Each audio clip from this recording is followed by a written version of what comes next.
నమస్కారం అండి. నా పేరు doctor Megharaj, Sunrise hospital. Neuro surgeon అంటే మెదడు మరియు వెన్నుపూసకు సంబంధించిన ఆపరేషన్ చేసే డాక్టర్.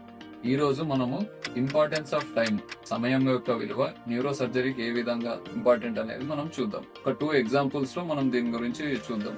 ఫస్ట్ ఏంటంటే తలకు దెబ్బ తగలడం, హెడ్ ఇంజురీ. సెకండ్ది వెన్నుపూసలో నరాలు ఒత్తిడికి గురవడం. ఈ 2 కండిషన్స్ లో కూడా టైం అనేది చాలా ఇంపార్టెంట్. చాలా సార్లు ఏమవుతుందనంటే నెగ్లెక్ట్ అన్నమాట.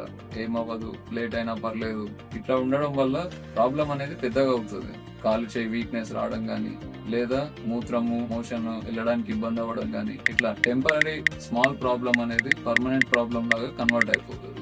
సో ఎప్పుడు గానీ నొప్పి గానీ, లేదంటే యాక్సిడెంట్ కేసెస్ గానీ, ఆరు మొద్దుబారడం గానీ ఇట్లా ఉన్నప్పుడు వీలైనంత తొందరగా మనం కన్సల్ట్ అవుతే దాని రిలేటెడ్ టెస్ట్లు అవి చేసినాక అప్పుడు మనం టైం తీసుకొని ఆలోచించడం అనేది కరెక్ట్. అంతేగాని ప్రాబ్లమ్ తో కూర్చొని నెగ్లెక్ట్ చేసి లాస్ట్ కి టెంపరీ ప్రాబ్లమ్ ని పర్మనెంట్ కింద కన్వర్ట్ చేసుకోవడం వల్ల ఇర్రివర్సిబుల్ లాస్ అవుతుంది అన్నమాట పేషెంట్ కి. Thank you.